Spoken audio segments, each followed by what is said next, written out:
flat. Kerblooey! These are the sounds of Postal that rocked my ears and rolled through my central nervous system. I thought I knew what I was into. Mega Man, and games that are like Mega Man. I was wrong. Dead wrong. Dead-ass wrong. Wanted dead or alive-ass wrong. I played Postal 1, the remade and remastered version, on a whim. I am a prisoner of my whims, whimming me about with their whimsy. Man makes plans and God laughs. But this laugh bellowed not in heaven, but in the pits of hell, loudly guffawed by Lucifer, the morning star, and the night bitch. I don't know what I'm talking about anymore, and I don't care. In the first Postal game, Postal Dude is a nameless cipher whose bloody rampage is a cancerous mass of contradictions. The Dude's motivations are purposefully unclear, enforced through a strict policy of obscurantism by developer Running with Scissors. The developer did not want Postal Dude to have a biography, only a war journal. The Dude is simply the Dude, but to clarify something, Postal predates the Big Lebowski by a whole year. Postal Dude is the Dude. What caused the Postal Dude to go so unerringly and unflinchingly postal? Could it have been a breakdown due to the Dude's socio-economic situation, as suggested by Trant Heidelstein from Disco Elysium? We do see a moving van outside our broken protagonist's home. Mark Fisher once wrote, "To be able to function in late capitalism without being a psychological wreck, it is necessary to accept the insane as standard." Could the Postal Dude be the victim of secret government chemical testing by the Air Force? Postal Dude is convinced that there is something fishy going on there, but he also thinks there is something fishy going on at the carnival, the trailer park, and the elementary school. The most terrifying scenario is the Postal Dude's preposterous assertion that everyone has been corrupted by evil and/or the Air Force, and that he is the only man in town who is immune and therefore owes a responsibility to the world to slaughter everyone. But probably not right. Expansions only obscure these matters further, which suits the developer and their goals. We are all Postal Dude. I mean, aren't we? Don't we all have a long trench coat and lots of guns? I thought we all did. Anyway, Postal 2 does away with all of that and wipes the slate clean. Postal 2 stars a returning Postal Dude who may as well be a separate character altogether. Postal Dude in the first game and second game are tied together after the fact through the remake by changing the appearance and voice to match the design and characterization in the sequel. In the 2003 game Postal 2, our beloved Dude is now unhappily married and living in a trailer in a town called Paradise. To complicate this canon even further, he works for this very game's developer, Running with Scissors. Postal 2 is not the story of a rampage with no clear motivation. It is a first-person shooter in which the vast majority of the shooting is entirely optional, brushing up against the genre of immersive sim. Each day, Postal Dude receives new errands to run, and how these errands are accomplished are left up to the player. Let's see how I do. Here is my war journal. My life as the Postal Dude begins in poverty. Everything is broken, from the air conditioning to the car to the marriage. I am apparently addicted to crack cocaine and only work in an effort to afford its sweet, unfiltered crackiness. My wife, unseen and Maris-like, has given me a list of tasks to perform. Life is misery, and that's the game. I exclaim to various lifeless objects, "Fuck you," and urinate on my bepooped lawn, my displeasure animated in the hottest of piss. My urine is unending. A boundless universe inside my own bladder, sprinkled and tinkled for the world to see. I consider never stopping, performing all of my tasks with my zipper down and my unit out, but soon reconsider. If everything is pee, nothing is pee. I will save my pee for important work only, like soaking this police officer for being a class traitor. This world allows me to accomplish my daily chores and earn my daily bread through legitimate and non-violent means. I find this unappealing, and murder two people for reasons they will never understand, because their heads are gone. The police take exception to my random murders. That's their job. Kill me, I'm a... I know what you're thinking, but the funny thing is, I don't even like video games.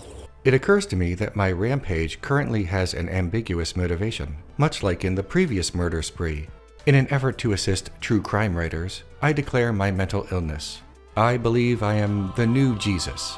After all, I am dressed a little like Neo from The Matrix. I must judge the wicked, and since I'm the new Messiah, everyone is wicked compared to myself. I'm grading on a curve here. Turn my pee into wine, and drink of me. I venture forth to buy milk. It does a body good, perhaps even better than crack. The store owner asks for $5 for the milk, an outrageous price today and even more outrageous in 2003 when this polygon world materialized. I solely blame the president and refuse to learn about the fluctuations and national events that lead to inflation. I turn my ire towards the store owner and engage in a childish murder spree and temper tantrum in the candy aisle, splattering blood all over the Wildberry Skittles. In the warehouse, I discover an Al-Qaeda terrorist cell. This particular cell is unexpectedly inclusive, comprised of a large number of women. Now that's progress. In the 1990s, the United States Congress pressed the game industry to regulate its content more. The industry agreed, and everyone stopped complaining about video game violence forever. I am fired from my job at Running with Scissors. No real explanation given. Must be an at-will employment state. Protesters stormed the headquarters, and I conclude that this chaos is a perfect opportunity to murder my bosses and blame it on the protesters. Now that's using the old noodle. I buy a health pipe and find my new mantra that condenses my attitude towards the world. This can't be good for me, but I feel great. This can't be good for me, but I feel great. Although a pacifist run through my life is possible, I decide that it would be far better for myself and society if I were to shoot up a bank. I pee on it too. My work complete, I return home to my loving wife. Did you go by work? Yeah, apparently I'm on sabbatical or something. Well, good. Maybe you can get a few more things done for me. I'm gonna do a few things to you, woman. What was that? Nothing, dear. Enjoy your milk. Tuesday. Although a day has passed, and I have traversed forward into the future at the speed of normal time, I somehow still need to sign a video game petition even though I no longer work for a video game company. Who is making me do this? Nevertheless, I am compelled by clumsy game mechanics to perform the most humiliating of tasks, asking strangers to sign a piece of paper on a clipboard. I felt less embarrassed with my zipper down. A wild dog appears. I'm more of a cat person, so I use my taser. When that doesn't work, I use my pistol. I guess I'll just leave a note on him with my insurance information. I need to return my copy of The Catcher in the Rye. Another line, another fine. Curious to see what would happen if I did not go on a kill-crazy rampage at the slightest provocation, I patiently wait in the queue and pay the late fee. Alas, the universe will not deliver peace to me as a cadre of protesters burn down the library. Listen, I love fire as much as the next pyromaniac, but useless trash burns just as easily as books. It all becomes ash. We all become ash. I murder a stranger and inexplicably say, You go, girl. before urinating on his severed head. I don't even flinch. I hear gunfire at the mall, but the police are not firing at me for a change. They are firing at the protesters. I feel conflicted.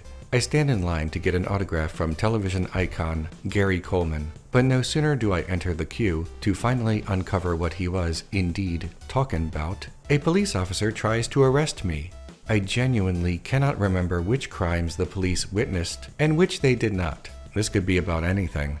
The gunfire has dispersed the autograph line, and Gary Coleman does not fuck around. Doesn't this guy know I'm Jesus? I resurrect myself and go once more to the Coal Man. This time he is protected by a private army, and he slides at me like a mech soldier in Vanquish. I explode Gary Coleman into chunky salsa. Before leaving the mall parking lot, I urinate on as many police cars as I can. Dangerous, I know. This can't be good for me, but I feel great. Ha! Ball sacks. I visit a Catholic church to confess my sins. The urge to steal from the poor box is challenging to resist, but I manage to control myself. I'll steal it after I confess my sins and when the priest is not around. That's what Jesus would do. Did you drop an offering in the box? Yes. Then you are forgiven, my son. Next! This game must be programmed by Martin Luther. I execute the priest and check out the commotion outside. It's Al-Qaeda. Dozens of copy and pasted Osama bin Ladens are here to destroy the church. I kill the terrorists, and the priests, and the bystanders. I'm sorry, but the Anointed One is not taking sides in a holy war. Hey, did you get Gary Coleman's autograph? I can get a small fortune for it on eBay. Right, a small fortune. Say, aren't those things more valuable after the person is, deceased? Yes, why? No reason. Can I borrow your computer? Wednesday. I am transported in mind and body to the early 2000s. George W. Bush was president, the worst Bush president since the last one. Historians sometimes disagree about which Bush was a worse president. Bush Jr. failed to prevent 9/11, but Bush Sr. failed to prevent an ass-kicking by Homer Simpson, so it's kind of a wash. I journey to the graveyard to urinate on my father's grave. I already urinated on so many people and objects, but this feels more personal, more satisfying, more odoriferous.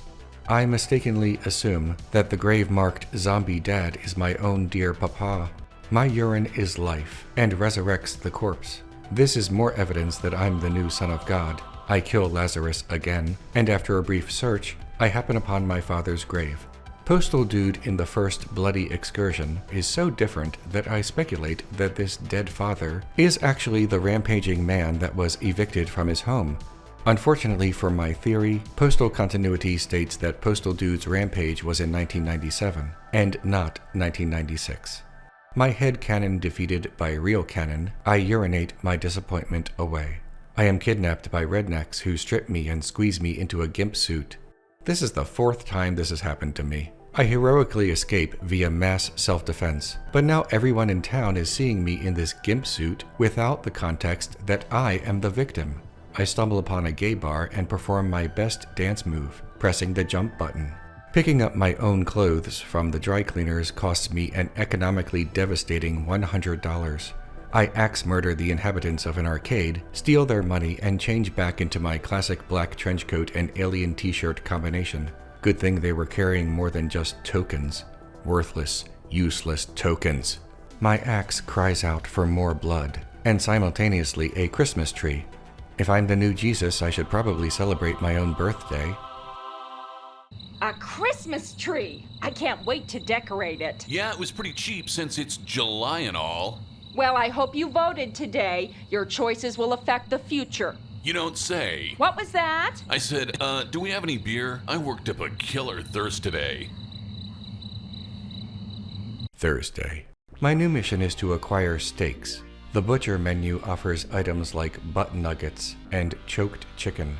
Like all butchers in comedy stories, horror stories, and comedy horror stories, they are using human meat to cut costs. Remember that episode of Tales from the Crypt about this? And that episode of The Simpsons? And the original premise of Bob's Burgers? And 1,000 more? Well, this one tops them all, because I get to use a sledgehammer. The crunch is satisfying.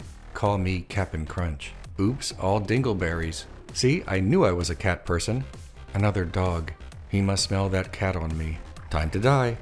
I need to pay a parking ticket. I don't have nearly enough money, and conclude that the only rational thing to do is open fire on a police station. Perhaps if I slaughter enough of them, I can find the money on their lifeless bodies to pay the ticket. It's kind of like robbing Peter to pay Paul, but I am Jesus, so... Go long! Yeah, that's what they all say. I know this can't be good for me, but I feel great. I steal a police officer uniform, and all of a sudden, everyone is too afraid of me to attack me in the streets. How about that? Time to buy some napalm. The napalm factory is practically a maze, nearly a puzzle.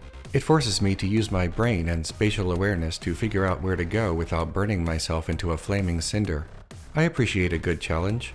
This scientist plummets and drowns to death. Fortunately, Jesus is immune to water. Matthew chapter 14, verse 25. I need to buy a crotchy doll, but they're all sold out. I check the back and find the best weapon in paradise, the scythe. Judgment Day has come. A woman throws hand grenades at me, but robs me of the chance to cut her in half by blowing herself up. How rude. When I wear a police officer uniform, my post-death one-liners change to better suit my occupation. Nothing to see here. Move along. Someone stole my donuts, and now you're all gonna pay. The crotchy mascot is a tough boss, but I discover that I can simply direct my fellow police officers to brutally murder him while I sit on the sidelines. When they're done, I kill them too. No witnesses. Nobody is safe from the Christ.